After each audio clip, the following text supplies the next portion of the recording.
Hello friends, welcome to my channel. Today we will be discussing about the importance of global economic environment in international business. So we are going to closely analyze all the global economic factors that can affect the international business. So let us understand what is global economic environment. Global economic environment is nothing but a set of global factors which are outside the control of business organizations but can affect the way the business operates. These factors include unemployment rates, interest rates, inflation rates, labor cost, the per capita income of the country. So things like that can affect business organizations which are especially operating in an international business level. So, in short, we can sum up the global economic environment into three major headings. The first one is the economic conditions in the foreign market. Second one is the economic policies of the government. And the third one is the economic system of the country. And we are going to analyze all of these three major headings into detail. So let us see that from the next slide. The first major heading is the economic conditions in the market. The economic conditions consist of two factors, that is the demand factor on one side and supply factor on the other side. And we are going to look at both of these factors. So first let us understand what are the demand factors which result into a good economic condition or a bad economic condition. Let us just look at the demand factors. The demand factors include the price of the goods and services. Of course, if the price of the goods and services is higher, then the demand for that goods and services can be low, and vice versa.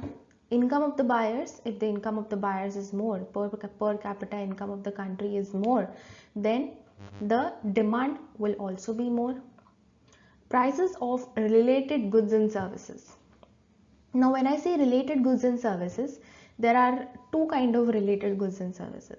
First one is complementary and second one is substitutes. Now what are complementary goods? That they are those goods which are purchased along with a particular good. For example, I tell you bread and butter, right? Bread and butter are complementary goods because if you take bread, you have to take butter. If you take butter, you have to take bread. So bread and butter are complementary goods. So any price change in one good will result to increase or decrease in demand for the another good. For example, in case of substitute goods, I can give you the example of petrol and diesel. So for example, if your car needs petrol, but the prices of petrol are higher, then you may probably, if it is possible, then you may change it to diesel, and you can now fill up your car with diesel rather than filling it up with petrol, because the prices of petrol have increased. So if the prices of one goods is going to affect the demand for another goods.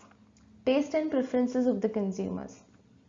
Of course, if the taste and preferences of the consumers are known, then only the international marketer can carry out international business.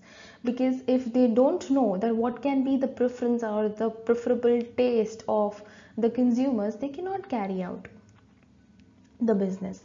Then the next one is the expectations, or you can say speculation. If you speculate that the price of a particular good is going to increase, then it may so happen that the demand for that product would increase right now, because the speculation is such that within the next, say for example, within the next 2 months, the prices of bread is going to increase. Then people will stock more of bread right now because they don't want to pay higher prices later on. Now let us look at the supply factors which can affect the international business. The first point is input prices. Say for example, if the input prices are more, the supply is going to be less, and vice versa. If the input prices are, say for example, if the input prices are less, then the supply will be more. Number of sellers, generally more the number of sellers, more will be the supply. Technology, A technological improvement means more efficient production at lower cost, so that is going to in turn increase the supply. Expectations of the seller.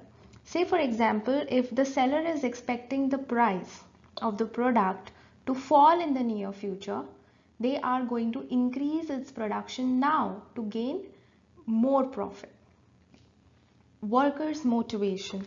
Of course, if your workers are motivated, their efficiency is going to increase, and in turn the supply is also going to increase. So workers' motivation can increase the supply. Then taxes and subsidies.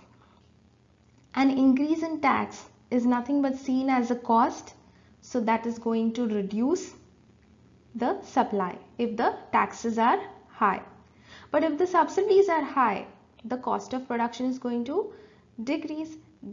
Therefore, you can say that the supply is also going to increase, because subsidies helps the international business to grow. So, the economic conditions relating to market have a direct impact on the profitability of any enterprise. In a developing country, the low per capita income is one of the reasons for low demand in the market. A business firm can stimulate demand by supplying goods at reduced prices, or you can say at reasonable prices. Again, due to low income and low savings, people find it difficult to buy expensive items such as consumer durables. So firms have come up with various schemes to increase the sales. Now, for those who don't know what is per capita income is nothing but the national income divided by the population size. So per capita income is often used to measure the country's standard of living. So now let us come back to our point. So we were talking about the various schemes to increase the sales. First one, sales promotion techniques like free gifts, discounts, sale on installment basis, trial offers, etc. All these are nothing but sales promotion techniques. Extended warranties, of course, you can extend the warranties to increase the sales. Penetration pricing strategy, especially in the case of FMCG items, that is fast moving consumer goods items. And consumer awareness, of course, consumer awareness education programs which can help them know more about the product, more about their own environment, and kind of create an awareness about the product. Effective after sales service, of course, yes, after sales service should be there, and it needs to be effective so that it can also increase the consumer loyalty. So now let us go to our major second heading, that is economic policies. The economic policies have a direct effect on the working of a business unit. Therefore, the business firms need to understand the implications of various policies, such as we are going to look at all of these 4 policies, that are industrial policy, fiscal policy, monetary policy, and export-import policy. So from the next slide, we are going to analyze into detail all of these 4 policies. Industrial policy. So what is an industrial policy? Industrial policy is nothing but an industrial strategy that is encouraged, or you can say that efforts are taken to encourage the development and growth of the manufacturing sector. The government takes measures which are aimed at improving the competitiveness and capabilities of domestic firms and promoting structural reforms. A country's infrastructure, including its transportation, telecommunications, and energy industry. This is the major enabler or a major factor to widen the economy, and also plays a key important role in industrial policy. Fiscal policy.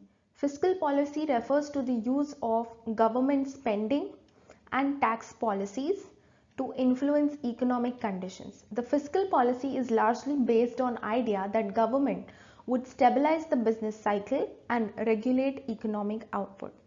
Now, the government in fiscal policy, there are 2 main factors that are included. First one is the government spending.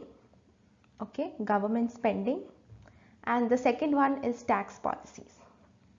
So depending upon the current economic condition, the government can carry out either expansionary fiscal policy or contractionary fiscal policy. Now what is expansionary fiscal policy? So we are going to understand by taking into consideration these two factors, that is government spending and tax policies. So during recession, when the demand is low in the economy, so how is it that the government is going to intervene and increase the demand? Now let us see that in expansionary fiscal policy, because during recession, as we know that the demand is less. So how is it that the government is going to influence and regulate the economic output and stabilize the business cycle? So during a recession, the government may employ expansionary fiscal policy by lowering the tax rates and lowering the tax rates and increasing the government spending and increasing the government spending. Now what is contractionary fiscal policy? Nothing but the opposite of expansionary fiscal policy.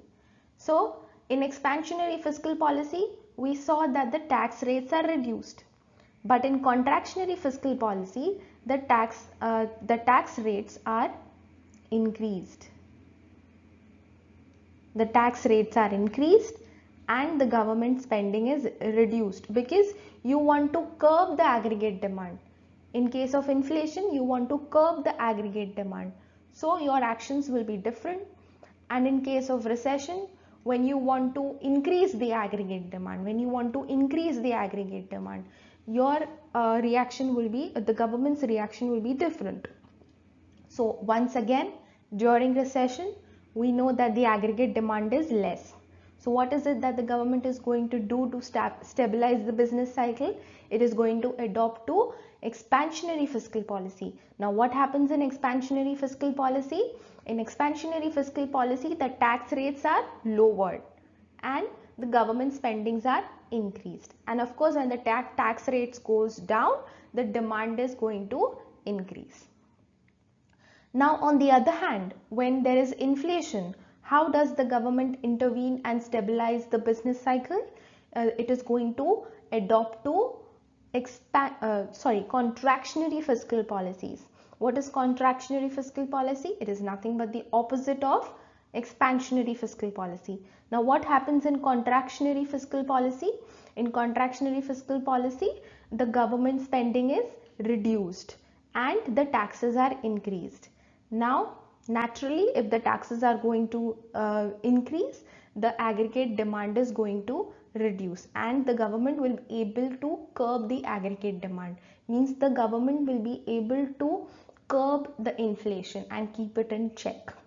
So the international marketer should be aware about what are these policies and in which market which policies are adopted at a particular time, so that it can become easy for them to decide, for the international marketer to decide that in which international market they can make an entry. Now let us understand that what are the monetary policy.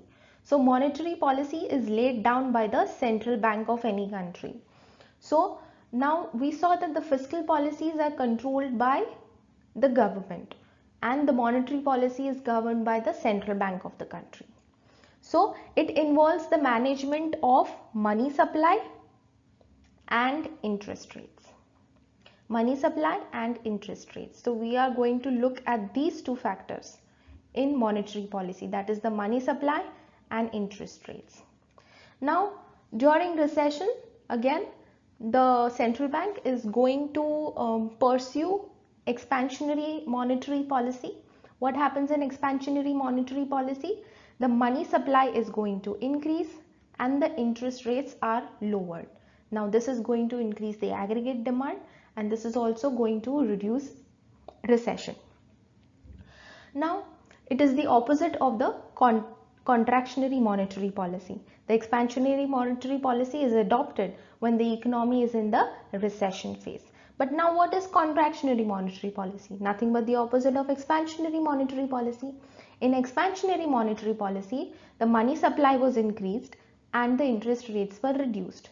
So in expansionary monetary policy, the money supply is going to fall. The money supply is going to fall and the interest rates is going to increase, and the interest rates is going to increase. Now this will curb the aggregate demand, and it will also reduce inflation, The next policy is the export-import policy. The export-import policy, or better known as EXIM policy, is a set of guidelines and instructions related to import and export of goods and services. This affects the balance of exports and imports for a given country.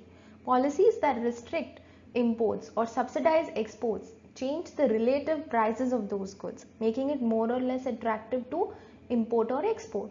For example, agricultural subsidies might reduce the cost of production of agricultural goods, and will also encourage them to produce more for export. Import quotas raise the relative prices of imported goods, which reduces the demand for imported goods. So, the economic policies provide a framework of economic environment, and business firms are expected to operate within the prescribed limits. A minor change in the economic policies can bring about a major shift in business decisions, and that is the reason why these policies are important. Economic systems. The economic systems are classified on the basis of freedom enjoyed by private businessmen. A good knowledge of economic systems of various countries help importers and exporters to plan their foreign trade activities more effectively. And there are three types of economic systems. First one is the capitalist economy, socialist economy, and then the mixed economy. We are going to look into detail all of these three economies. Let us understand free market economy or capitalist economy. In this market, an entrepreneur is free to invest and produce goods of his choice. The government exercises minimum control because the government is kind of playing a secondary role. People and companies make most of the decisions and own most of the property. The means of production are largely or entirely private and privately owned and operated for a profit. So that is all about the capitalist economy. Socialist economy. In this, the government has absolute control over various factors of production and its allocation among various units. The government decides about what should be produced and what should be consumed. The concept of communist economy is becoming a thing of the past. Mixed economy. It is the combination of capitalist and socialist economic system. This type of system allows investment by public and private sectors both. An economic system in which both the private enterprise and a degree of state monopoly coexists. All modern economies are mixed, where the means of production are shared between the private and the public sectors, and this is also called as a dual economy. Therefore, the international marketer must have good knowledge about the economic conditions in the foreign market, the economic policies of the government, and the economic system of the country, because any minor change in the economic condition can bring about a major shift in business decisions. So my dear friends, this was the end of the video. I hope you like my video, and if you like my video, please don't forget to give the video a big thumbs up. Also subscribe to my channel, and don't forget to hit the bell icon besides the subscribe tab, because this will send you a notification whenever I upload a new video. Please share my video with your friends and family. Let me know your feedback and your thoughts in the comment section. Till then, stay tuned with me and my channel, and take care. Bye bye.